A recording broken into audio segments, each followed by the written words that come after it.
नमस्कार मित्रांनो, ठरलं तर मग या मालिकेच्या पुढील भागात आपल्याला पाहायला मिळणार आहे सुभेदारांच्या घरात मोदक बनवण्याची स्पर्धा रंगलेली असते. तर अश्विन म्हणतो प्रत्येकाचे मोदक जे झालेले आहेत ते घेऊन या. तर सर्वांनी मोदक केळीच्या पानाखाली ठेवलेले असतात. छान प्रकारे मोदकाची मांडणी पण केलेली असते. त्याच वेळी सगळ्या जणी आपले आपले बनवलेले मोदक डायनिंग टेबलवर घेऊन येतात.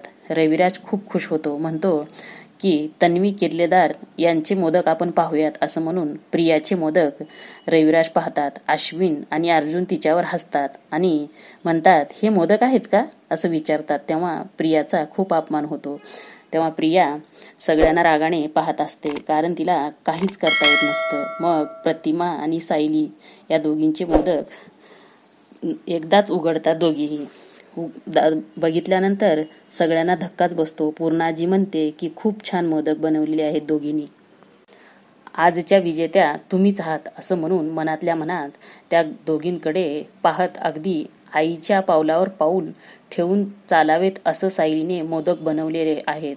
आणि प्रतिमाची मुलगी म्हणून सायली शोभते हे ऐकून तर सगळ्यांना धक्काच बसतो. तन्वीला मात्र खूप राग आलेला असतो. असेच अपडेट बघण्यासाठी चॅनलला सबस्क्राईब करा. धन्यवाद.